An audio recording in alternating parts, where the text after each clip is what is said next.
All right, good afternoon, everyone. Welcome to the Tuesday, November 30th edition of the MMAOB Daily Podcast. It's the last podcast of November, Marcel. It's been a big month. And you got some breaking news here, guys. So we have UFC Vegas 44 on Saturday. We got Bellator 272. We'll be breaking down all those fights. Marcel literally just broke one of the fights that's going to take place on Saturday. Marcel, what's the fight, man? Yeah, this is literally just in. Darian Weeks is replacing Matt Brown against Brian Barberena. Barberena went to Vegas today without knowing about any opponent. This is literally in like 10 minutes ago or something. Yeah, so, let me pull your tweet up here just to get you some love there.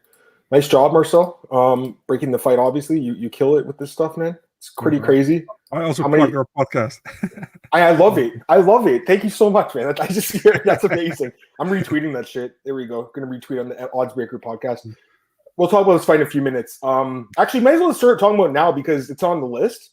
So let's just talk about this fight now because obviously this fight literally just got broken like 2 minutes ago, guys. So I have not had a chance to really study Darian Weeks enough, but I will say that he is a good prospect, and he's 5-0. He's 28 years old. He was supposed to fight Contender Series against Josh Quinlan, fell out due to COVID-19 issues. But the guy's a good prospect. He's been fighting as a pro since 2019, 5-0.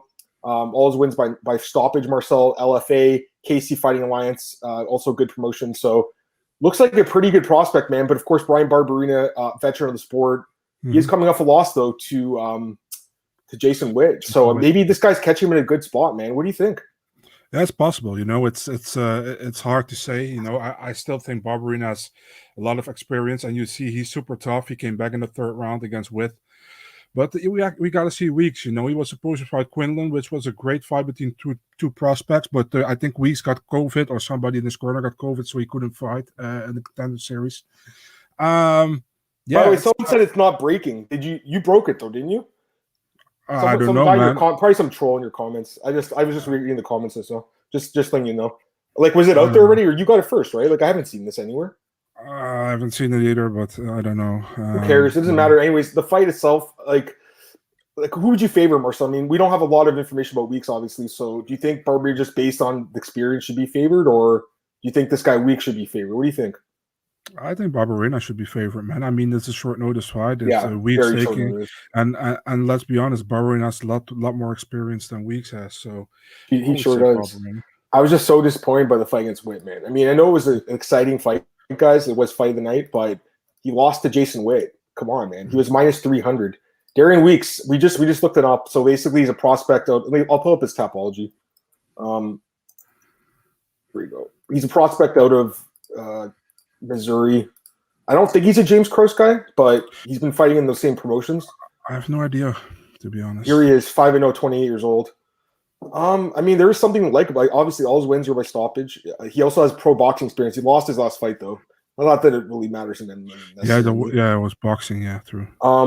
I mean, I just don't have enough information about him right now, guys, to give you like a confident prediction. But I do agree with Marcel. Brian Barberena will probably be favored. I just don't think it's gonna be crazy, though. I think it'll be like 2-1, maybe. Like maybe 3-1. I don't know if it's even that high. What do you think? It won't be a lot. This is kind of a fight with with a guy who's been a long time in the UFC. Yeah. Has won only one fight in his last 4, and now he's catching somebody with an undefeated record, a young prospect. Man. So it's kind of tricky for either one, you know, because Barberena should win this fight, you know, on paper. But on the other side, you got Weeks, undefeated prospect, coming in against a guy who.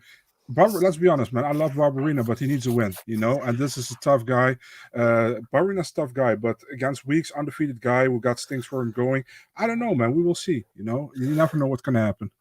We saw before. We saw before with guys coming in with undefeated records on short notice against a veteran guy, and the guy wins by a knockout in the first round. We see it happens all the time. It happens all the time. Yeah, absolutely. But man, I'm looking at Barberena. I'm just looking at his stats, guys. He's been knocked down in his last 3 losses by Randy Brown, Luque, both finisher, and then Jason Witt knocked him down. That, to me, Jason Witt also took him down 8 times. I know this guy's not a wrestler, though, so I don't think he is, right? So, like, maybe it's a favorable matchup, but I don't know, Marcel. I don't really have a lot of faith in Brian Barberena anymore, to be honest with you, man. I don't know. Yeah, I mean, I still think he's tough. I still think he did in the third round. He did perfect against Witt, you know, but you know, he is kind of, how do you say that? I still think he's a good fighter, but I mean, is he as good as he was 3 years ago? I don't trust him anymore. I don't think I could bet on him. We will see. We will see. You know? I honestly can't give a pick right now because I do want to do the tape study in weeks, and I'll do it later.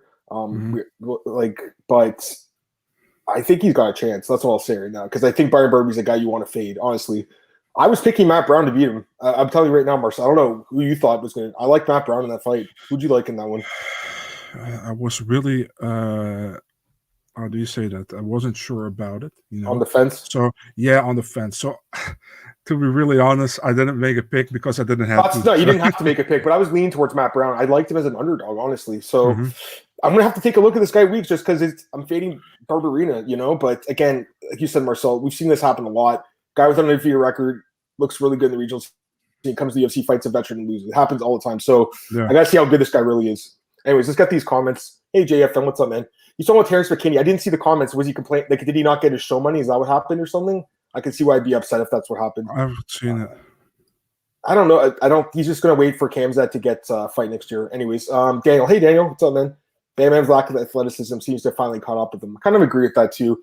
He's like a gritty, grinding fighter who's tough, right? Like he's just a tough dude. Like even in the fights where he's been knocked out, like it's. Like Vicente Luque needed like every second of that fight to finish him, Marcel. You know what I mean? I think Vicente Luque would have lost if he lost that. He was going to lose, bro. I was like, holy fuck, we're about to see a huge upset during that fight because I think 2-1 Barberina, right? Like if it was going to go on the cards. It's kind of crazy when you fought in Rotterdam here. He fought Edwards. Edwards held him down for 2 rounds, but 1 round he knocked Edwards down. So, I know. I've seen that fight again, and he's like, I think he's the only guy dropping on Edwards in the UFC. So. Very dangerous dude, but again, Marcel was a few years ago. I do think he's kind of put some miles on since then. We didn't even talk about his like career-threatening illness or whatever he had. Yeah, he's out for over a year. And speech surgery with honestly, bro, that was probably the sign that we should have picked against him against Witt. It was just so hard to. It's so hard to pick Jason Witt. I find this because he's got not a good chin, but sure showed off a good chin in his last fight somehow. Yeah. Hey, Jens, can you repeat the name of the fighter replacing Brown? Darian Weeks. Is his name, Darian Weeks. All right, let's get to the card now, the fights that we actually have odds for. Kicking off, or actually, I don't know where the Barberina fight's going to be placed. I'm assuming it's going to be later on. So I'll say kicking off the card, bantamweights, Luis Smolka and Vince Morales. Interesting fight. Marcel, odds for this one.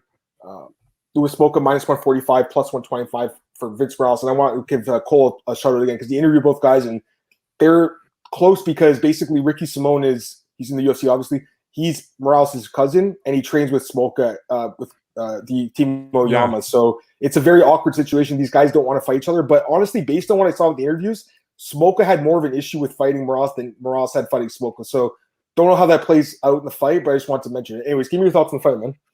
Yeah, man. I mean, Morales did good in this last fight against Draco Rodriguez, I think it was. Yep. I always joke with Morales. I think somebody said Alex Behunin always said like have those 2 pictures next to each other, and they say they look like each other, and then he drew a mustache on him. So now I always drew a mustache on him for fun. Morales started not as good in the UFC, but I think he's picking up lately, you know. And Smolka is like. He wins the fights he should win, I think, and he loses the fights we expect him to lose. You know what I mean? And with Smolka, it's a thing like, remember when he was so close to a flyweight title shot, man, and then he lost to Moreno, what actually not many people expected at that time. Moreno is now the champion, by the way, so it's kind of crazy, right? Now it's at bantamweight, obviously. I still think I would go with Morales in this fight, man. I think Morales is going to win this fight. I don't really see. Maybe Smolka can use takedowns and be more active or whatever, but I feel like Morales is going to win this one. I think he gets some momentum here going, and I see him winning this one. I think Smolka is a great fighter, but I don't really see him making any moves in the UFC at this moment. That's my opinion. Do you remember when he fought Paddy Holohan in the main event? That's crazy. Yeah. And when somebody threw a beer bottle or something at him from the it was Ireland, I want to say, right? Because he won the fight, so yeah, they weren't happy. You know what, man? I think this is. Sorry, go ahead. Please, go ahead. What's that back when it was actually supposed to be the first prelim and it went to the main event, right? Yeah, that was. I can't remember what fight was supposed to headline it, but obviously that was Poirier against the other Irish guy, Duffy. Oh, that would have been such a good fight. Well, not anymore, but man, that would. Yeah, cool. Back then. All right, so I feel like this is definitely a competitive fight. Obviously, like both guys, I feel like are basically about the same right now, like as far as they're staying in the division goes. But honestly, Marcel, I'm kind of with you on this one a little bit. I'm kind of leaning towards Morales as the underdog here a little bit too. It's a slight lean. I just think he's a good striker with really good movement. If he keeps the fight standing, I think he definitely outstrikes Louis Smolka. So, that's the question. Can he keep him on the feet? I think so, but I don't know, man, because his takedown defense is not great either. So this is an iffy one, guys. I'm not really a big fan of Louis Smolka. I mean, I don't think he's a bad guy or anything. I just don't think he's a great fighter, honestly, Marcel. His record in the UFC is like basically 500. He beats the guys he's supposed to be. He loses to anyone better than him. And I kind of feel like Morales is a little better. So I'm going to go with Morales by decision, Marcel. Is that what you're thinking too? Decision? Yeah, decision for sure. We have the same pick in this one. I want to see what the odds are on that, just so we know. Morales by decision is plus 270. So it's not bad. I mean, I'm going to think about it more if I'm going to actually bet on this guy, but I'm going to pick him as an underdog anyways. It's a close fight for sure. I think the line might get even tighter. I think this is a very, very close fight. I don't really know why Smoke will open at minus 185, but obviously that's coming down now. Morales also has a decent wrestling background. Yeah, he's an Iowa guy. He used to fight in Bellator there. Smoke won his last fight to his opponent. His opponent, Jose Quinones, sucks. Like, that's not a good win at all, Marcel. Is Morales' win against, what's his name, Draco Rodriguez great? Not really, but I think it's better than Jose Quinones. Yeah, and it's like I feel like that Morales is more on his way up with that win than Quinones. I always say, and people always give me shit for it. I always was like, Quinones is probably the worst guy with the best record in bantamweight. It could be. I just don't think he's that good. That guy I never thought was good at all. He was not very good. By the way, JFM was just saying the McKinney comments before the ZM fight. I just don't know really what the comments were. By the way, I really like Terrence though. He's a great dude. He actually congratulated me on getting a new job. That's pretty fucking awesome, man. To hear it from a fighter. I saw that, yeah. That's cool. You know what I mean? That is cool. And I appreciate everyone reached out, by the way. Thank you so much. I truly appreciate it. All right, let's go to the next fight, Marcel. We got Alex Morono against Mickey Gall at welterweight. I know James interviewed Mickey Gall, so I got to plug that because Mickey wasn't wearing a shirt again. The last time he interviewed him, Mickey was getting a haircut. He was getting a haircut again this time, but he had his shirt off. So it's pretty funny, Marcel. Let's give me your thoughts on this one, because right now we got Morono minus 210, plus 175 for Mickey Gall. So Mickey Gall being counted out again. We both thought he was going to lose against Jordan Williams, let's be honest here, but he looked really good in that fight. So, I mean, is he on the upswing? Is he going to pull off the upset here against Morono, or does Morono get another win? He's a really underrated guy. What do you think? I mean, you know what I think about Morono. I think he's a super underrated guy. I picked him. And that's why it was so hard to pick the Zawada fight, because they're both so underrated, right? Yeah. But I also think I picked him against Pettis, and that's a fight he lost. I picked him in the last 4 fights, and maybe even I also picked him against Chaos Williams. So I did too. I didn't expect that. Yeah, same. So I mean, that was Chaos Williams' debut on short notice, right? So this is maybe a little bit more a resemblance with Barberina and Weeks. What I don't say that it's going to happen, but there's also a guy who takes it on very short notice against a guy who has a lot of experience in the UFC, right? I mean. Listen, man, Gall, he looked good against Jordan Williams. I got to give him that. I didn't expect that. But still, I think Morono is more accomplished in what he does. He's more all-round. Gall might have a little advantage if it comes to the submission game, but overall, Morono is a better fighter, man. So I'm going with Morono. I think he takes a decision here. I like him too, man. I think he wins this fight. I like him in this fight. I think the line is reasonable, minus 210.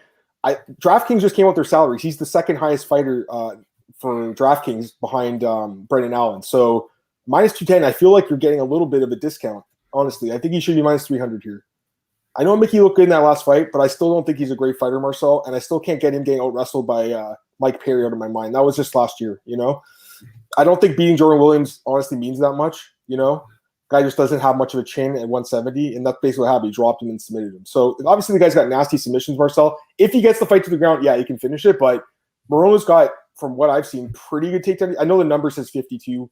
Obviously that's not good, but when was the last time he's really taken down and controlled? It's been a while. It's very hard to actually control him. I think it was the Max Griffin fight. So while it's possible that could happen, I just feel like he keeps it standing and just picks Mickey Gall apart. I don't know if he knocks him over, so I think a decision. Is that what you're thinking, decision? Yeah, I would say decision, yeah. Knockout's possible. I don't think Mickey's been knocked out, right? No, actually, sorry. Diego Sanchez did finish him, although it was ground and pound, I think. I remember betting on Diego in that fight. He was like plus 250 and he won. That was a good pick. Like I said, Mickey's just, I think he's still kind of one-dimensional, Marcel. I think he's kind of that rear naked choke guy. And, oh, shit. Alex Bahunin got some news, guys. Just got released. Kevin Lee got released right now. So we got some news there. Wow, I gotta read about that. Hey, You should by the go way, to got Andre. PFL Hey, Andre, immediately. how's it going, man? He's saying Font's gonna win. What are you gonna say? Sorry. Should go to PFL immediately. Absolutely. And we got Andre in the chat. Hey, Andre, how's it going, man? Glad to have you here. I'm not surprised, Alex, because he's been on a losing skid. Actually. Yeah, he's been on a losing skid. He can't find the right division either, though. He can't make 155, and he's too small for 170. He's talented, man. He is talented. He beat Barboza, destroyed Barboza, man. Yeah, he's a talented guy. He also beat, a couple other really good fighters. So, and also with Gregor Gillespie, right? He knocked him out. So that's kind of crazy, actually. I'm just saying because he can't fight for another 6 months or 9 months or something, for the suspension. So they're getting there's no point in having him. Maybe he asked for the release. Maybe he's like, let me off the roster so I can sign with PFL for the next season. Maybe that's what happened. Who knows? I'm not sure. Maybe. Would be smart if he goes to PFL. I'm just not surprised because there's been rumors about it, right? There's been rumors and hints that he could get cut. So that's why I'm not surprised. If it just came out of nowhere, I'd be a little surprised. But Marcel, the writing's been on the wall a little bit. Let's be honest, man. The guy's lost 4 or 5 fights, and he can't make weight, and he looked pretty bad against Daniel Rodriguez. Although I just feel like when you think about it, getting cut after losing to Daniel Rodriguez, which happened to both Mike Perry and Kevin Lee, they could have just did that fight in the UFC, but instead they let them go to Triller. Kind of weird, honestly. Hey, John, what's up? Eldarov against Kevin Lee. I don't know if they'll do that fight. You think so? No, I think he should. If he goes to Brave, then they can do that. I don't think he goes there, but that guy should be in the UFC too. Lee Similar Perry, make money outside the promotion, sell fight. Absolutely. Mike Perry won, guys. Mike Perry's a plus 600 underdog. That's impressive, It's actually funny that people always say Khabib beat some cans before he came to the UFC. Actually, Aldo is one of the guys in his first 8 fights. I think he fought. Oh, really? 12 and 1 or 13 and 1. So. That's crazy. Anyways, all right, let's go to the next fight here. Jared Vanderaa against Azamat Murzakanov at heavyweight. So that's the thing. Fights up a weight class on short notice for Vanderaa. I told you guys yesterday the line opened at -350, and I thought that was high. It's dropped down to -175 now. So -175 Murzakanov, plus 155 Jared Vanderaa. What do you think, man? This is a weird fight on short notice. What do you think? It's a super weird fight. But Murzakanov did it before. I think he actually won the Brave open weight Grand Prix. So he did it before. Now he's fighting Vanderaa. I mean, I don't know, man. Vanderaa, I gotta give it to Vanderaa in that fight against Tafa that went to fight of the night, and it was a fight that I thought would go absolutely suck, but it didn't. He lost to Romanov because Romanov just fought too smart for him, I think. I actually, if Murzakanov, I don't see him gonna strike with him. There's a huge reach and height advantage in this one for Vanderaa. I would be very surprised if Murzakanov did that. I think he takes him down and trying to submit him. That's what Murzakanov going to try to do, and I think he will succeed. I'm going with Murzakanov in this one. He fought heavier guys before, so. Yeah, this is weird. For me, it's a weird one, honestly. I really liked him against Philippe Lins. I was definitely planning on betting in a parlay. I don't know about this one now. It's just a weird fight, man.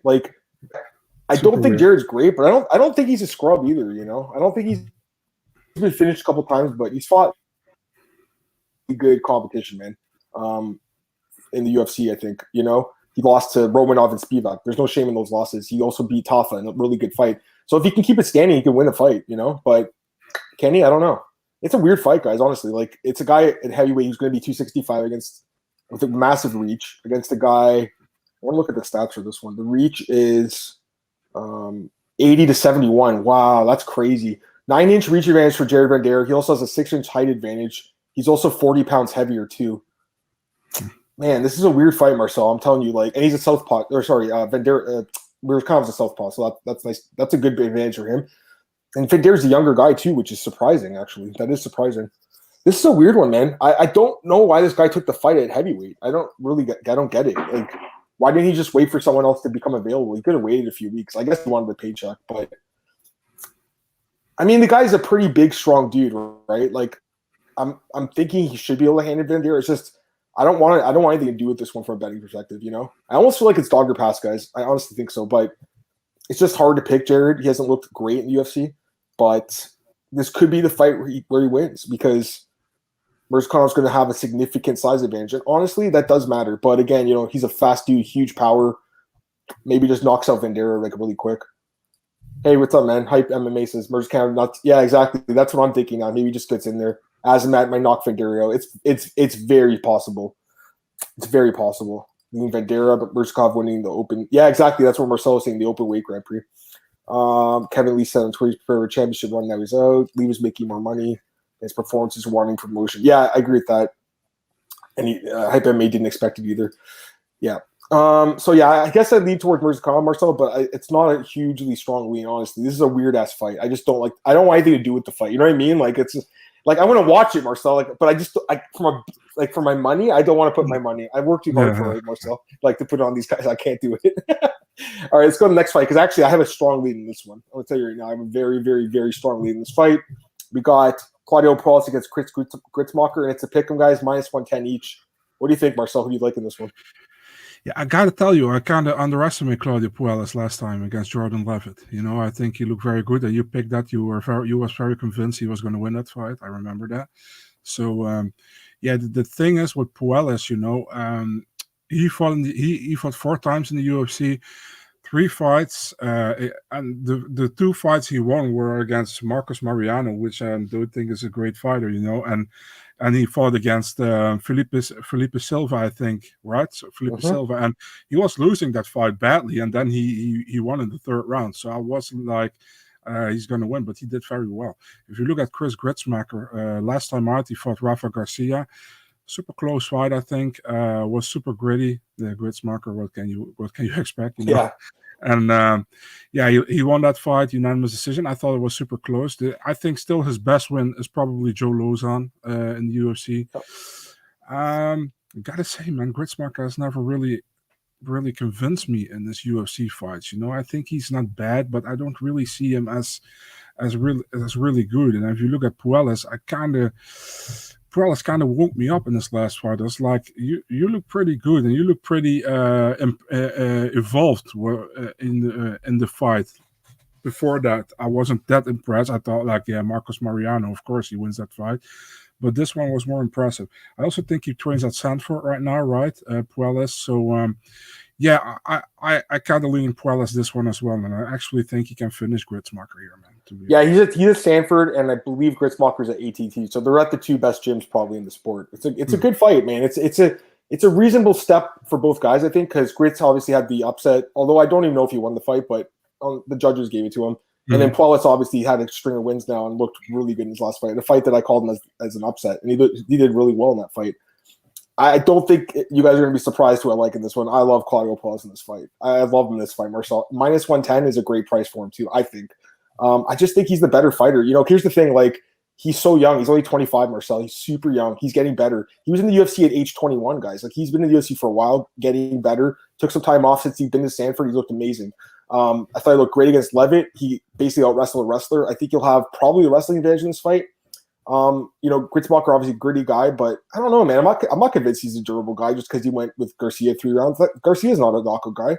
Anytime he's fought someone with power, he's been finished. Or even on the ground, he's been finished too. So I think Puelles could actually get this fight to the ground and submit him to Marcel, maybe. But I think I just like him either way. I'm not 100% sure about the method. I do believe he wins the fight. I just think, you know, 10 years younger, that is so big for me. In the sport, I always go with the younger guy, almost always, and I'm just not sold on Gritzmarker, Marcel. Even after the last win, I'm going to go with the guy who's younger, taller, longer reach, southpaw, more improved. There's a lot to like about Puelles in this fight for me. Obviously, Gritzmarker did pull off the upset in the last fight, so you can't go crazy, but I like Puelles, Marcel. All right, let's go to the next fight. We talked about this one earlier this year, which is crazy because when it happened, I was picking Knight, but now I'm not so sure. We got Alonzo Menifeld against William Knight, so again, a rebooked fight supposed to happen at UFC 260, I think, earlier this year, I believe, 260. The fight got canceled. Alonzo Menifeld fought Fabio Charant short notice and submitted him. So now the odds for this one, Marcel, the rebooking, -175 for Menifeld, +145 for Knight. What do you think? The funny thing is, when this fight first got booked, I leaned the other way, you know, and people say we can't say too much in a fight against Ed Herman, but Ed Herman is tough, you know, and he's ready for 3-round fights. And Alonzo Menifeld was normally never ready for 3-round fights, you know, and now he fought a 3-round fight, and he fought well. I was really impressed with that. If you look at William Knight, Knight had that great knockout win in the first round against Fabio Charant. Also, got to say, man, before that against Dao and Zhang, he got completely, pretty much dominated. You call that as well, by the way. I give credit where credit's due, man. You call that as well. So, appreciate it. Yeah, no problem, man. I made some shit calls this year too, but I made some fucking good ones too. So that was a good one. Sure. And I remember those when I didn't call it that way. So if you have the other way, I remember that. So I'm going with Manifield here, man. I feel like both guys can knock each other out, I think. But I think if I see Manifield can go 3 rounds with Ed Herman, he can go 3 rounds with William Knight as well. So I'm going with Manifield here. I'm not sure if it's going to be a finish. I would hope so. There is a finish here. I don't mind who wins, by the way, but I would go with Manifield with a TKO win in the second round, I think. Yeah, I kind of feel like this is another tricky one, obviously, because I was leaning the other way earlier this year. I thought Knight would be the better grappler, but now I'm not so sure because we saw him, get out-grappled by Zhang. We saw Manifield out-grapple Charant and looked really good against Ed Herman in his last fight, showed off good cardio. It's a tricky one, man. It is, but I think I got to lean the other way and go back to Manifield now a little bit. I do think he should be favored here. Just think he's, got more experience on the UFC. Overall performed, I think, a little better, but he's a guy that's flawed, man. He can get knocked out too. So it's just tough because I don't really trust either guy in the spot, but I got to pick someone. So I'm going to go with Manifield. Probably knocks him out, to be honest with you, Marcel. I don't think this fight goes the distance. That's the one thing I'll say. Right? I don't think so. These guys aren't the most. They're not the most durable guys, So I think it could go. I think it could get a stoppage. All right, let's go to the next fight. Cheyenne Velismus against Mallory Martin. Odds for this one: Cheyenne Velismus -190, +150 for Martin. What do you think, man?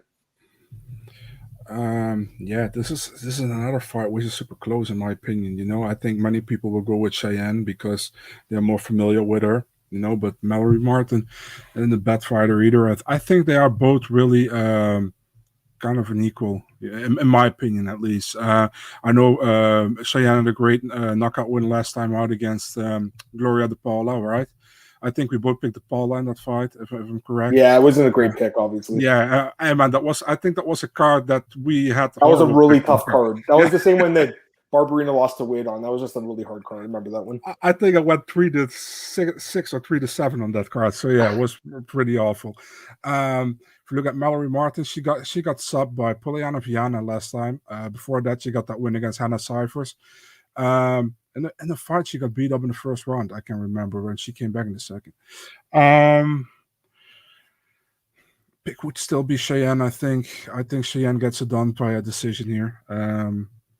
Yeah, still pretty much a close fight. I'm still not really convinced in both. So that's why I think they are really close. They have really close games. So I'm going with Cheyenne still. I think Cheyenne wins. Yeah, I'm leaning towards her too. One thing that is tripped me out a little bit is she just had COVID and she had a really bad case of it. She couldn't even. She was talking about how she couldn't breathe and maybe she was lying. Maybe she was just playing it up for the camera so people thought she was in shape and her opponent got a little bit more confident. I don't know. But I just wanted to mention it anyways. It's been interesting, man. She won't have JP in her corner for this fight. That'll be the first fight I don't think that he's going to corner her in, right? I don't know if she made her debut before they met each other or not, but no, it's an interesting dynamic. It's interesting. They were on the same Contender Series. The sad thing is people celebrating that they got divorced. What's up with that? It's beyond pathetic.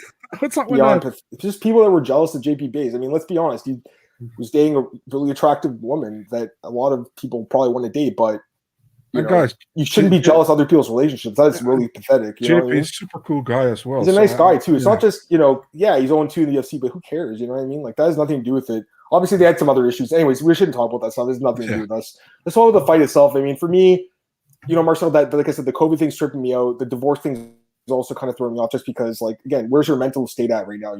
So I have question marks about her, but I do think she's a better fighter. I'm just not really sold on Mallory Martin. No, she has a decent ground game, but to me, she's kind of one-dimensional, Marcel. I don't really see a lot of her otherwise, and I think she can be finished too. So I like Cheyenne Bays in this fight. Cheyenne Velismus. It's got to get used to that, eh? It's a little different. Just say Cheyenne. I did as well. Just say Cheyenne. No, we're good. Yeah, I'm going to pick Cheyenne. What do you think? A decision, or do you think she finishes her? Maybe she finishes her, Marcel. Mallory Martin's not very durable, you know? I think there's a chance a finish happens in this fight. But I am going to pick Cheyenne. Velismus. I have some question marks because of obviously the outside of the cage issues. By the way, Daniel said first time picking against Cheyenne. Martin's a strong grappler. She is. I'm off Vanderfield. Everything has to go well from the win, front runner vibes. See, I thought so too, but against Ed Herman, I know Ed's, again, 40 years old or whatever, but still, I mean, Ed's tough as nails, and he went through hard rounds with them and didn't slow down at all. So I'm not sure if that's fair to say anymore, but maybe that was just one fight where he looked really good with the cardio, and now he's going to go fade again. I don't know. Let's talk about the next fight. This one, to me, is a really good fight I'm interested in. Jake Matthews against Jeremiah Wells. Right now, you got Jake Matthews minus 170, Wells plus 150. What are you thinking, man? It's difficult, man, because I think Wells looked great in the second round, obviously against Alves. Also in the first round wasn't bad, but I don't know, man. I mean, his whole team is really doing well from Wells. You know, those Daniel Gracie guys. You know, and if you look at Matthews, the thing with Matthews is he is not fighting often enough, in my opinion. You know, I think he was at a certain moment, he was a pretty big prospect. He got 3 wins in a row, and I think in 2019, 2020, and then he's losing to Sean Brady, and now he actually gets a teammate of Sean Brady, right, against Jeremiah Wells. So I actually expecting Wells to know what he has to do against Matthews for some reason. He obviously trained with Brady, I think. For some reason, I think Wells wins the fight, man. I think Wells is the underdog here, but I'm going with Wells here. Bro, I'm with you. I like Jeremiah Wells too. And I'll say this, you know, I wasn't totally sure about him. I remember we talked about him before the Alves fight. I just wasn't sure because of the short notice. But I told you, Marcel, I was like, man, this guy looks really good on the tape. Like he's, you know, powerful and athletic. And I just wasn't sure because he took the fight on 1 week's notice. He looked fucking amazing in that fight. And after he knocked him out, did that face to the camera where he was like that crazy face. I was like, I'm betting on this guy in his next fight. This guy's a maniac, and he's getting my money. So I didn't care who they were matching up against Marcel. It didn't matter if it was King Kong or Jake Matthews. I was putting money on Jeremiah Wells. I'm putting money on him in this fight because I think he legitimately wins this fight. I think he's the better fighter, Marcel. More of a finisher, probably a better striker, probably matches Matthews in the wrestling. I just don't really see how Jake wins, to be honest with you. I think Wells has more paths to victory. You know, Jake's a decent grappler. I guess that would be his path, I guess, just to grind this guy out, win a decision maybe if he gasses or something. But I just don't know if it happens. I think Jeremiah Wells has got good cardio and huge power. I just see him being the more dynamic fighter, Marcel. I'm going with Jeremiah Wells. I'm with you on this one, man. I think there's value on this guy as an underdog. I don't think the odds should be this high for Jake Matthews, a guy that really his only real good win in the UFC is, you know, honestly, it's Li Jingliang. That's the only good win he has. You know, yeah, he has Diego, but that was diminished Diego. He really has no other quality wins. I think he's kind of overrated. I know he's the young guy. He's been in the UFC for a long time. He's been in the UFC since he was 20 years old. So he's been growing with the promotion. I don't know about you, Marcel. I don't really see an evolution in his game. I think he's the same guy he's always been. I just don't really see him being a better fighter. And I think Jeremiah Wells is the guy. Yeah, he's 35, but he sure doesn't seem like it in the cage. The guy, to me, is in prime of his career right now, and I think he wins this fight. So I'm taking it plus 150. Hey, Tristan, what's up, man? Glad to have you here, buddy. Daniel, Wells going to blitz Jake in the first round. Matter if Matthews survives it. I don't know. Maybe. I give Wells a hunger edge. I feel explosive fighters don't get credit from the bookies. Bro, I agree with that too. Chaos Williams is another good example. It's true because people think that if they don't get that first round knockout, they'll lose, right? But as you saw with Chaos, he can go for 15 minutes. And I think Wells is the same way. I think he carries that power through the fight. So Jeremiah Wells, man, I think he finishes in Marcel, honestly. Are you thinking he finished too? I would say yes as well. You know, he's very. That'd be my lean. And I would say yes. Just based on his fighting style, right? I know Matthews is durable, but I think this is the guy that could stop him. All right, let's go to the next fight here. Mackie Pitolo against Dusko Todorovic. I don't really know why this is the featured prelim. Can you explain that to me? Because this fight should be like the first fight in the card. What did we miss? Oh, I'm so sorry, guys. We missed the fight, guys. Sorry. Zhalgas Zumagulov versus Manel Cape. I apologize, guys. It happens. My bad. So let's talk about that fight first, and then we'll go to Dusko. So basically, we got the odds for this one. Minus 250 for Manel Cape, plus 210 for Zhalgas Zumagulov. Give me your thoughts on this one. I want your thoughts first this time because I'm really in doubt, actually. Matthew Serbo, he'll fight as a red flag. He's a former 155. He's decent. I just think Wells is really good. But we'll see.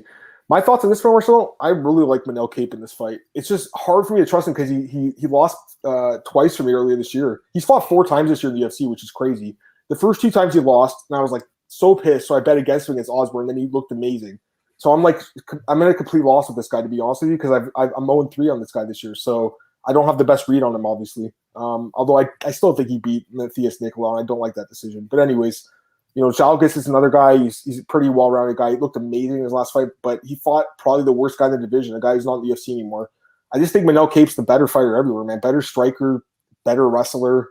I don't really see Scoggins having much of a path to victory, Marcel, I'll be honest with you. I think Manel Kape wins, and I think he might not knock him out, maybe even. I mean, that's how he wins his fights, right? As long as he throws and it doesn't pull a Tyron Woodley and just stands there like he does sometimes, he wins. The inactivity bothers me, but man, I think after that Osborne fight, I think this guy is kind of on the path upwards now. Got a bone. He didn't get a bonus, but should have been a bonus. I think maybe he's going to look for it now. I don't know, Marcel. What do you think, man? He missed weight in that fight. That's why he didn't get a bonus. Hopefully he makes weight. That's what I'll say. But I think Manel Kape wins this fight. What do you think?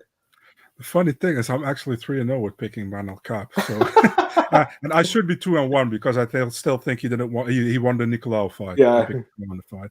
So, yeah, the thing is, will Kape let his hands go? That's the real thing, because that was the problem in the first 2 fights. He was really hesitant, didn't throw any combos, was just like lost like one punch the whole time, and was circling the whole time. Zhalgas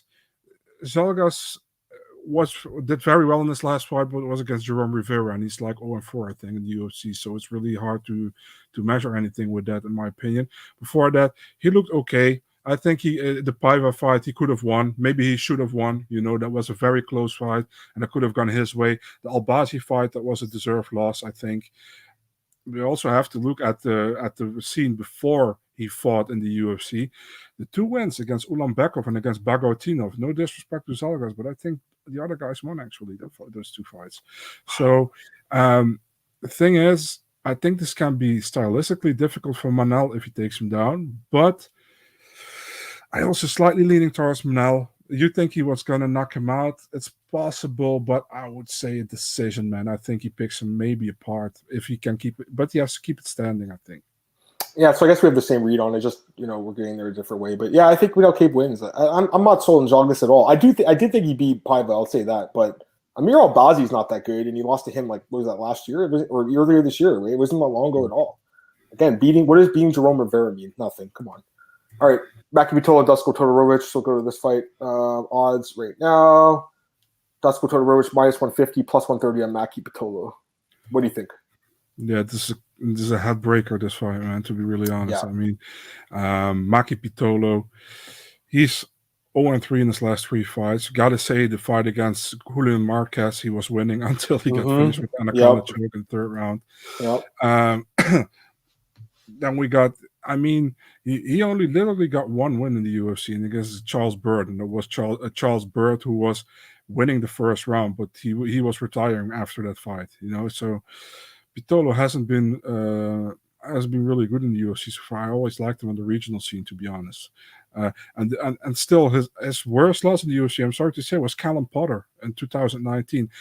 I was so convinced. I couldn't believe he lost that fight, man, because when I saw him fight Justin Sumter, I think his name was, he knocked him out. I was like, I'm betting on this guy in his next fight. And he lost to his scrub, Callum Potter. I couldn't believe it. So I know what you're saying. I couldn't believe it. That was one of the bigger surprises for me in a while. Anyways, go ahead. And if you look at Dusko, he won his UFC debut against Daquan Townsend, but he's like a super highly touted prospect who hasn't impressed me at all so far, If you look at his 2 losses against Puna Soriano, 1st round knockout, and then the Gregory Rodriguez fight where we both picked Rodriguez to win that fight. I mean, at least those are 2 guys who I can see making waves in the division with Gregory Rodriguez and Puna as well. I know Puna lost to Allen, but still I think he's a good prospect and he's still super young. So for Todorovic, I expect Todorovic to play it safe and win the fight via decision. That's what I expect. And I don't really expect a great fight, to be honest. This is a weird fight, obviously. I don't really, it's almost like they pulled 2 names out of the hat. But like, all right, we're matching these 2 guys up because I just don't know if it leads to a fun fight necessarily. I think it's going to be a lot of grappling in this fight. That's what I think, Marcel, to be honest with you. It'd be nice to see Mackie let his hands go because when he lets him go, man, he's got power, obviously. And Dusko's got some of the worst striking defense in this division. He just puts his head back. It's so weird. Like, never seen a guy that doesn't move like he just puts it back. It's just a bad way to fight.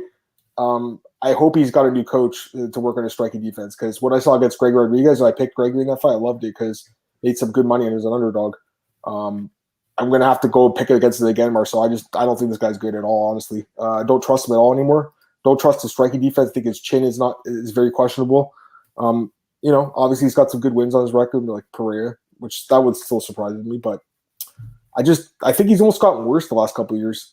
I'm disappointed by this guy after Contender Series. I thought he looked really good, and I was looking forward to seeing his career play out. But for me, Marcel, he's been disappointing. He has lost to two good guys, but in a close fight, I would take the plus money here on Pitolo. I think he's got more power in his hands, and I think he can maybe match the wrestling. So I think this guy is his record sucks, obviously, but I think people are maybe not. I understand his ground game's not good either. I get it. But I just think matchup-wise, it's an okay fight for him. I think he can win this fight. So, Dale says he's picking Dusko. Yeah, he's got the coconut bombs for sure. Calvin Potter. Oh, come on. Dale says Zalgis is pretty harmless, confident cape. I'd pick any of us to beat Jerome Rivera. That's too funny, man. That is really funny. That win doesn't count. That's funny. Anyways, let's go to the next fight. Opening main card fight, Brendan Allen against Chris Curtis. Brendan Allen's the biggest favorite in the card. Minus 350, plus 290, Chris Curtis. Interesting fight. You got Sean Strickland is in the corner of Chris Curtis. Sean Strickland obviously fought Brendan Allen last year. He knocked him out. Brendan Allen trains with Phil Hawes at Sanford MMA. Phil Hawes just got knocked out by Chris Curtis. So you got a lot of intertwining here. It's interesting. I think you're going to hear Sean Strickland talking a lot of shit from outside the cage too. Actually. He's going to be talking so much shit. This is going to be awesome. Of course. He's going to be like, you suck, Brandon. You suck, man. It's going to be so funny. I love it. I love Sean Strickland. What do you think about this one, man? Give me your thoughts first. I definitely agree with Allen being favored, but, man, minus 350, and he's going on against the guy with huge knockout power. What do you think, man? Yeah, that's kind of crazy, but I understand that, Allen should be favored in this fight, but you saw what happened last time out. But you got to be honest, man, in that fight, Curtis didn't look good at all, No. I got to be honest. And then he, one punch, completely turned the fight, and it happens in MMA. Yep. And amazing win for Curtis, a good debut. Then it's a good debut, right? But if you look more into it, it was a little bit questionable, but it was a great stoppage and a good win for Chris Curtis, man. I was super happy to see him in the UFC after that snub 3 years ago. If you look at Brendan Allen, I'm super high in Brendan Allen, actually, man. He has one hiccup in his UFC career, and it was against Sean Strickland, twisted the corner of Chris Curtis. So this is going to be super fun, man. You already know that Sean Strickland going to talk shit. And if Brendan Allen loses, dude, it's going to be crazy. But if Brendan Allen wins, I tell you, dude, he's going to go to Sean Strickland and talk some shit back. I think that there should be security there, man, for sure. So, it's going to be, I expect a fun fight. I expect Brendan Allen to watch out in the first round for Chris Curtis' knockout power. But I think as longer the fight goes, Brendan Allen favors here. I'm going with Brendan Allen with a decision win over Chris Curtis here. That's what I'm thinking too. I'll be honest. That's exactly what I'm thinking. I think he grinds him out with the wrestling. I think he's going to fight smart because his teammate just fought him and fought stupid and stood and traded with the guy whose only chance to win was to land a punch, and that's what he did. Yeah. I don't think Brendan's going to play that game. I don't think he's going to want to stand and trade. And also, Brendan is a pretty big middleweight, Marcel. I think he used to fight like heavyweight, right? So I think he'll have the size here against a guy who's kind of like a welterweight fighting at middleweight. And I think Brendan just kind of grinds him out here, Marcel. Don't know if he finishes him. Chris Curtis is very hard to finish. He's only been knocked out, I think, twice. No, once.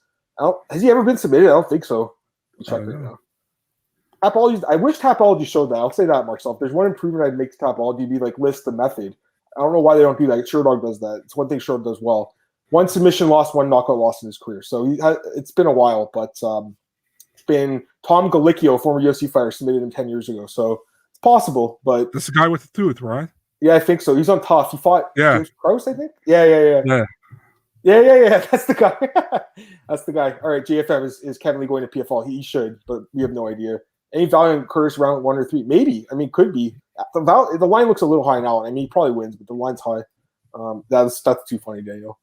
For Allen's face, after I hope Curtis knocks him out, he hates Strickland. He sure does. Allen probably plays a smart. Yeah, exactly. I think he does because his teammate literally just fought a dumb fight where he stood and traded and got knocked out. I think he's just going to. I think he's going to push him against the fence literally right away, Marcel. I think that's what he's going to do. I think it might be a boring fight, but he's going to get the win. You know what I mean? Like he's going to do what he needs to do to win. It's not going to be the most exciting fight. But you just can't count out Chris Curtis. Imagine Chris Curtis wins, man. It'd be a great story. I'll tell you that right now. All right, let's go to the next fight. Chris Curtis might be ranked if he wins. And my God, that'd be crazy. All right, Jamal Hill. That'd be so crazy. Jamal Hill gets Jimmy Crute. This one to me, Marcel, is another head scratcher kind of. We got Crute minus 190, pretty big favorite, plus 165 at Hill. What do you think?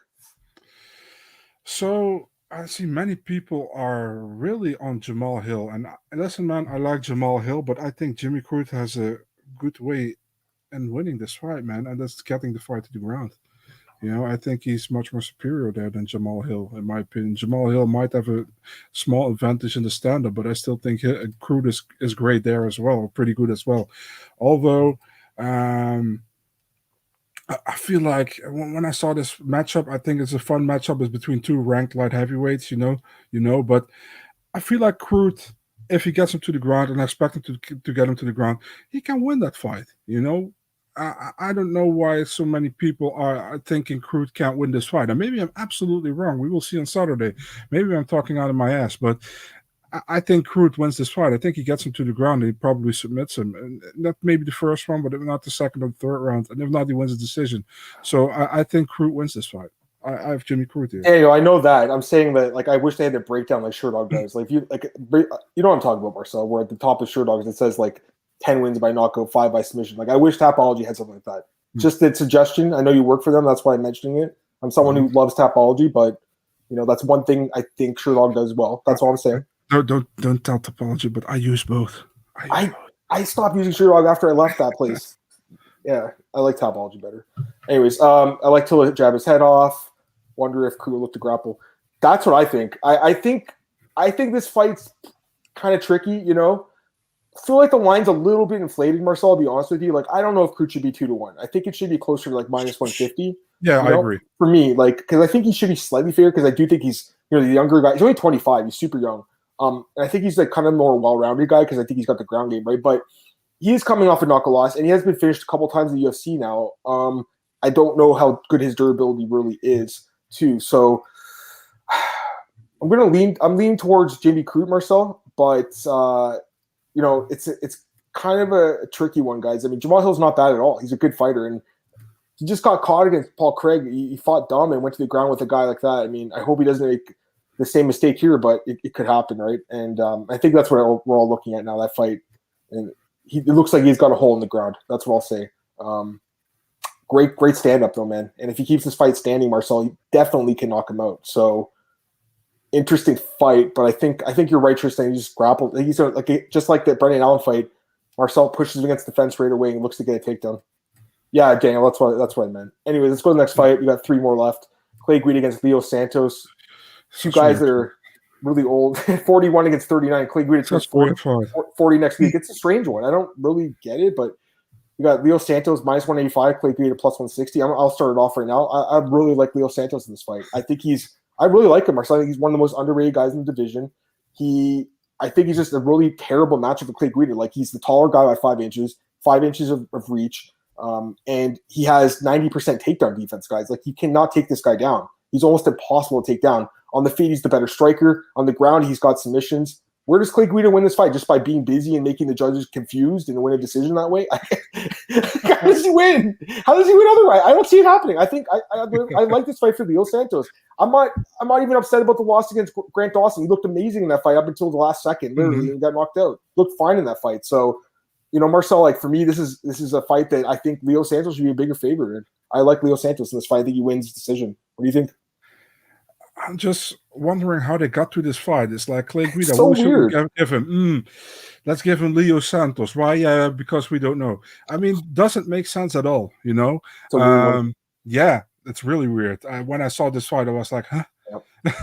Is there another Leo Santos I don't know about? So I was like, 41 against 43. Still, man, Leo Santos, he looks good when he fights, And Clay Guida, sometimes not. The thing is, I expect Guida to go crazy in the first round. Santos might watch out for that. but I still think he wins. I've got him with a second round submission, to be honest. Yeah, he's just got more ways to. Actually, he could finish him for sure. You're right. Now that I think about it, maybe a decision, but it could also be a finish because great submissions, and Clay Guida's got bad submission defense, so it's possible. I also think he could possibly finish him with like ground and pound. I don't know. I just think he's got multiple ways to win, man. I really do. Even at 41, this guy still looks really good. He's still fighting at a high level. I think he wins. I'll tell you. I ask you a question: if Clay loses, does he get cut? If Clay Guida loses? Ooh. I think it's possible. I'm telling you right now. It's definitely possible. I don't know what he gets for each fight. So guys, look at his wins. I'm looking at Clay Guida's wins. Michael Johnson, who I'm not sure if he's in the UFC right now. He might be. Is he on the roster or not? Michael Johnson. Maybe. I don't know. It's like pretty much Michael Johnson is the kind of guy that we don't see a lot, and then I don't know where he pops up with a fight. Sometimes I'm not sure if he's still even on the roster. He's lost 4 straight fights. He might have been released. He might be in the roster. I'm not sure. But I'm looking at Clay's wins. Maybe they give him to Pimblet. BJ Penn. Yeah, they might do that fight. BJ Penn, who's obviously not fighting. Joe Lozon, who's not fighting. Eric Koch, who's not fighting. Robert Peralta. Kawajiri. Bro, he has no. What's his? Okay, well, I mean, obviously he beat RDA and Pettis years ago, and Diaz. But I mean, recently he has no wins over guys that are even on the roster anymore, really. So I don't know, Marcel. This fight's weird, and I actually think Santos is it's one of my more confident picks in the card. I'll be honest with you guys. I really think so. You said Gray Maynard. I immediately have to think about how pissed Gray Maynard was when Guida fought him. So funny thing was, I was at bowling last night, and I was talking to my teammate, and I was like, "Yo, do you remember that fight with Clay Guida and Gray Maynard? It was like one of the shittiest fights of all time." He's like, "Yeah, dude, it was so bad." Bro, that was legitimately one of the worst fights of all time. You guys should not just to watch it as a joke, almost as a joke.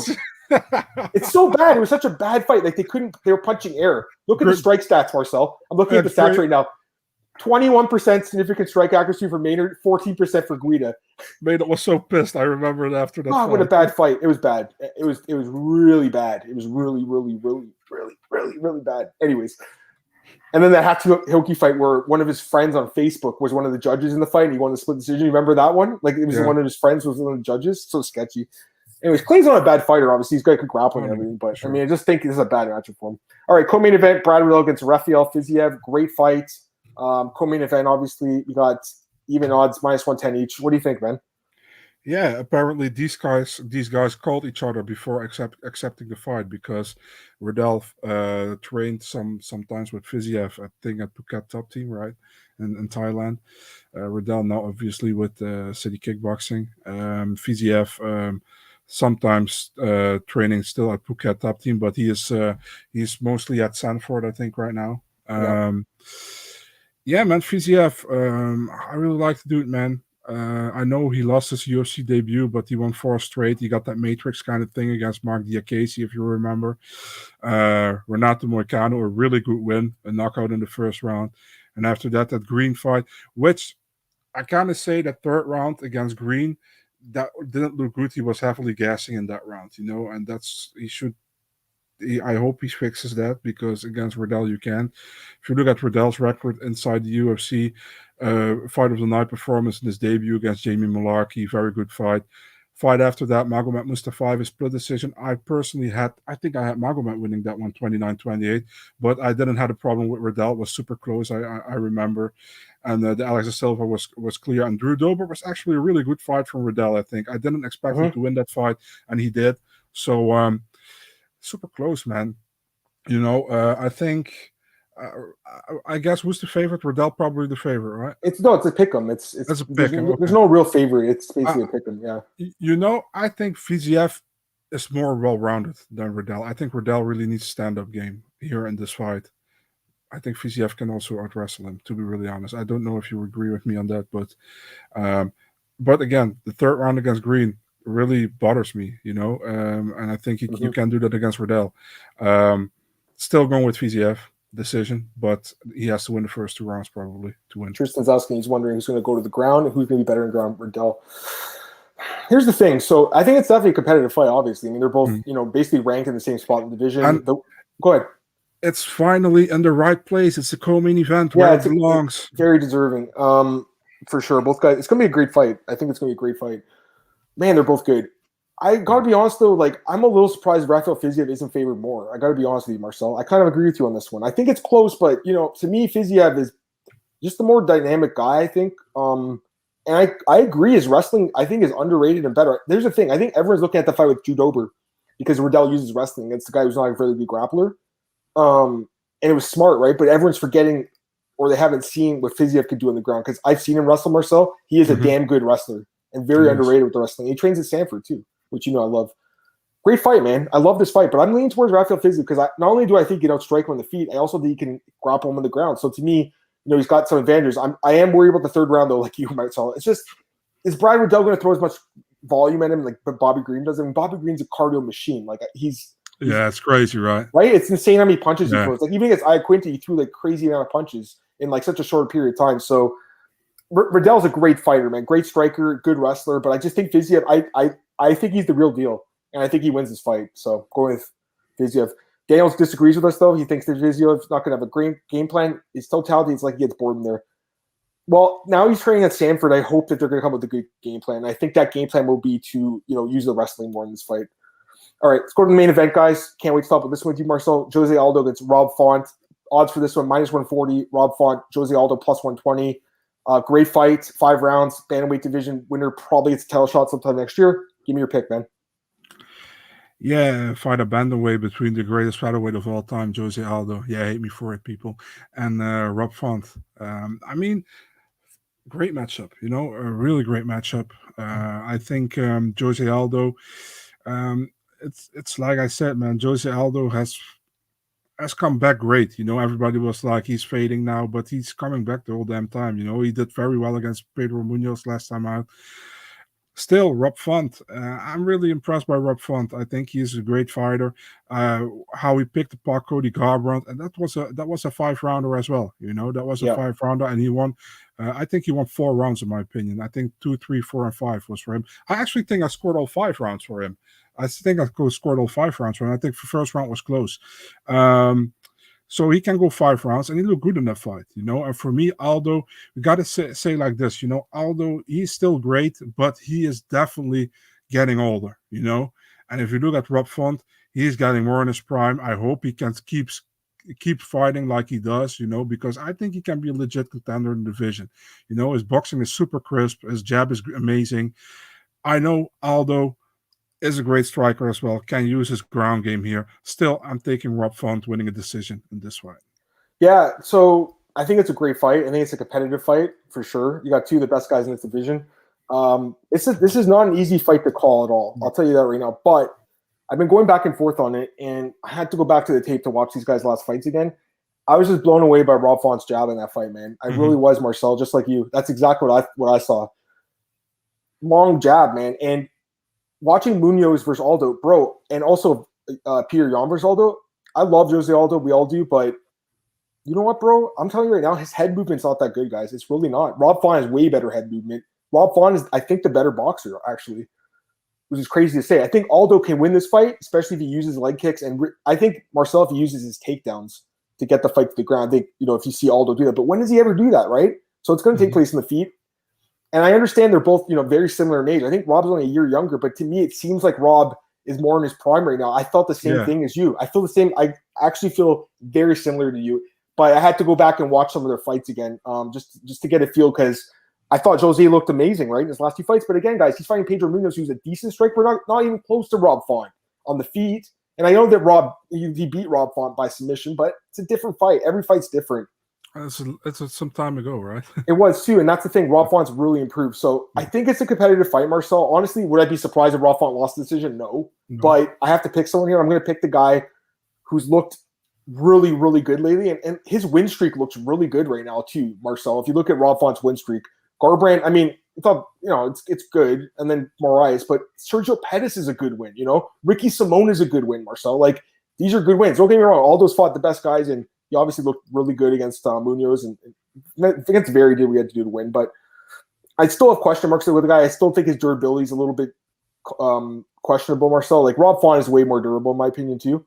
So interesting fight, but I think Rob Font gets the job done, guys. That's what I think. So let's look at the comments here. I like Rob Font. Garbrandt, such that he takedowns. Font concerns me. Yeah, I mean, Aldo, I think would be smart to use takedowns, but I don't think he will. Tristan likes Aldo, or he likes Font. He's saying waiting for the Aldo money to come in. He's going to take Font. Yeah, so I guess we all like Font in this fight, and money has been coming in on him. So Yeah, Marcel, I think we're on the same page with this one, guys. That's interesting. I mean, it took me a while to get there, though, I gotta be honest, because my initial thoughts were, damn, it's Aldo at plus money, right? But there's a reason that's the case. I mean, they're trying to get people to bet on him, obviously, and I don't think I'm going to take the plunge. It wouldn't probably be one. He's an amazing fighter. He's a legend, but I do think Rob Font's just fighting at a higher level right now. And it's not about who's the better fighter overall in their career, Marcel. It's who's better right now, of course. Right? And Rob Font, I think, is better right now. Yeah. So, for sure. Yeah, should be an interesting fight. I just worry about Aldo not moving his head. I think he's just going to get picked apart with the jab. That's what I think is going to happen, Marcel. I don't know if it's going to be the most exciting fight, Marcel. I'll say that right now, but I think Rob Font gets the job done, and I think he gets the biggest win of his career. It better be the most exciting fight at 7 a.m. when the fight's happening. It's got to be exciting. That's funny. All right, so that's it for UFC Vegas 44, guys. Hope you enjoyed the preview. We are over an hour, but I do want to spend a few minutes talking about Bellator 272, Marcel. Just a couple of minutes, though. We'll go through the main card, if that's okay with you, obviously. Yeah, for sure. Let's go. I don't want to spend a lot of time, though. I got to see my daughter in a sec. I've been working all day and have not got a chance to even spend time with her, hold her yet. So I got to see her soon. But let's do the breakdown first. Spend 5 more minutes here with you guys. Appreciate you guys joining us today. All right, so Sergio Pettis and Kyoji Horiguchi. Someone asked yesterday, and Kyoji minus 170, Pettis plus 145. I mean, they're both good fighters, man. But, man, I got to go with Kyoji Horiguchi, Marcel. You know, I have to.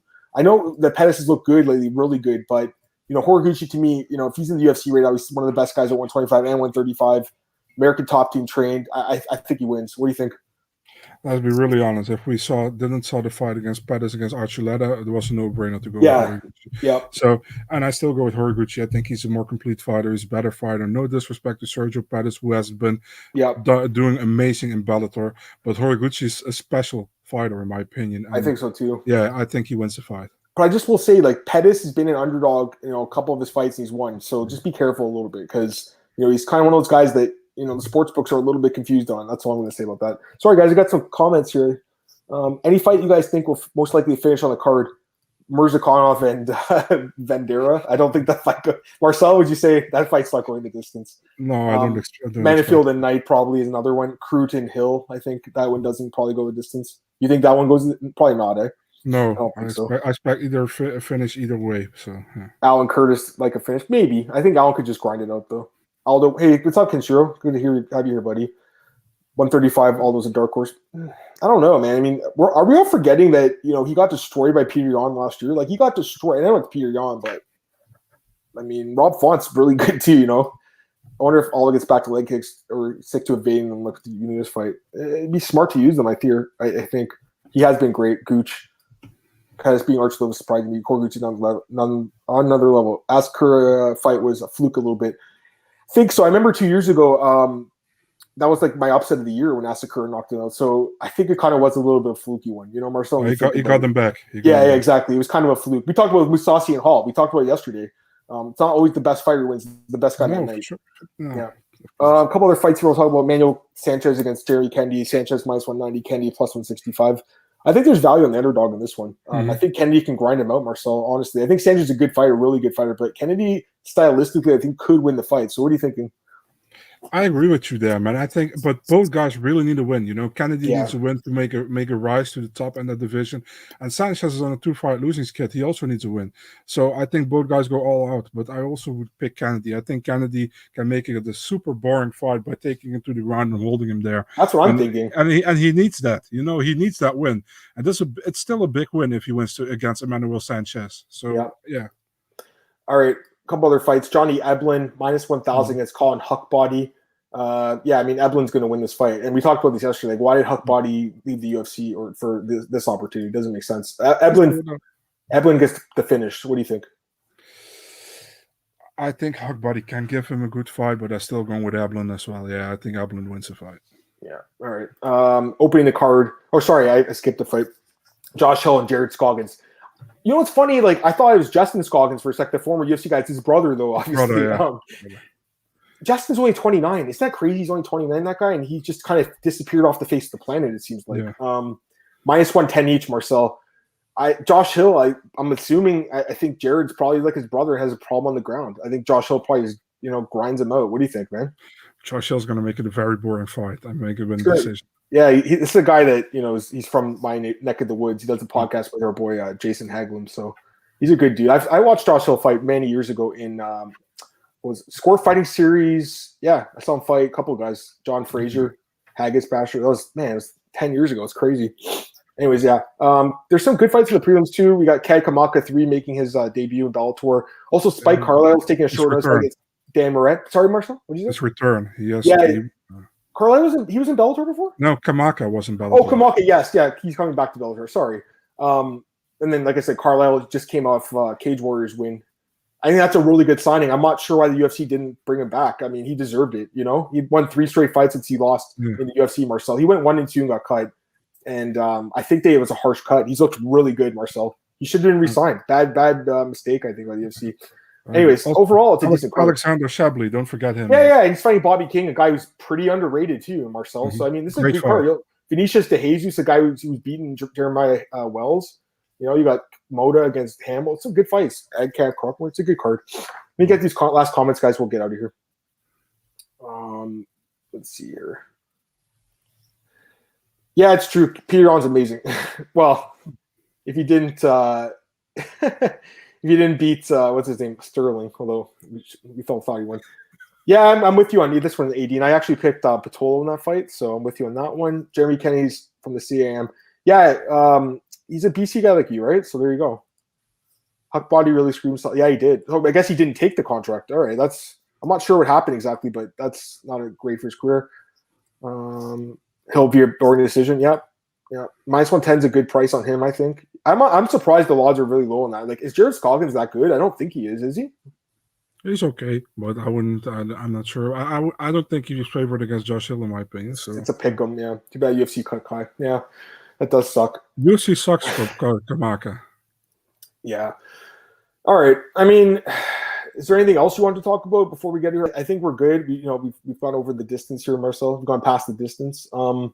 So I think it's a good time just to call the night. We'll be back on Monday at 4 p.m. Eastern. I think, right? You're okay with that for Monday? Monday 4 p.m. Eastern. It's the same. Yeah, it's the usual time. That's okay for you? Yeah, but Tuesday we got to do later, man. Okay, so Tuesday we're going to do it later next week, guys. So yeah, we can do it at 5 p.m. if you want on Tuesday. We'll most likely be doing it at 5 p.m. Eastern instead next Tuesday, guys. Right. But for today, Monday will be 4 p.m. Eastern. John, do you know if you guys know Vinicius Lock Dog Oliver signed after Dana White watched him? I don't know. I thought he signed a couple guys. I thought he did sign that guy, but I don't know. He signed 2 guys from Iridium. I can't recall the name right now out of my head, but he signed 2 guys from Iridium. No worries, man. Trey Ogden, and what's Ugly Man Joe? What's his name? Who was on the Contender Series? Who got he got a win, but he didn't get signed. And then he's like, "We put you on a Dana White looking for a fight card, and then we will see." And he won. I know Ugly Man Joe is his nickname, but I forgot his complete Holmes. Joseph Holmes. Yeah, I'm just looking at a report right now. So yeah, it's been confirmed. ESPN confirmed that Ken Lee was cut, so he's done with the UFC. Okay. And yeah, Joseph Holmes, Marcel. Carlson Harris. Yeah, that was the other guy, right? Talk about the Lfa Main Event real quick. I'm waiting for the odds, Alex. I've been waiting for the odds. I have to do the article, and they haven't come out yet, man. They just came out. They just came out. Shit, they just came out. They literally just came out. Like while we were doing the podcast, the odds came out for LFA. How fucking crazy is that? All right, let's get to the fight then. This is the last thing we're going to talk about. We got Josh Silveira against Jared Revel, Canadian guy. Josh Silveira -500, Jared Revel +375. Give me your quick thoughts on this one, Marcel. Yeah, I picked Silveira in this fight. Yeah, I mean, he should win. I mean, he's the big favorite here, guys. Like, be nice to see Revel win. You know, it's nice to see these Canadian guys like in these big promotions. I will say, I mean, it's not like he's the UFC or anything, but LFA is still a pretty big promotion, right? It's nice to see this guy make it, man. He's been grinding for a long time in the regional scene in BC. He's one of your guys, Tristan. He's a BC guy from Battlefield, so nice to see him make it here. I'm not convinced he's as good as Silveira. He's coming off a great win over Sergio Moraes, Marcel. That's a great win, So, yeah. By the way, what I didn't say about that guy who got sold with Carlson Harris. That's Rinat Fakhretdinov. I don't know. I asked his management, and they didn't have a fight for him. Then that guy from UFC Roster Watch was like cross Rinat Fakhretdinov without even fighting, but he's still in the UFC as far as I know. He just hasn't got a fight yet. That guy's Twitter is kind of whack, man. Like it's so like it's automated, right? So it's like there's some dumb things on there like McKinney and stuff like that. It's not he was like, he got a V with McKinney. It's like he was in the UFC already, right? I think Josh gets signed to the UFC. He does get signed. All right, Marcel, let's get out of here, man. I gotta go. Plug your stuff. Let's go. Big Marcel 24, Twitter, Instagram, MMA DNA, YouTube, Twitter, Instagram, and Facebook.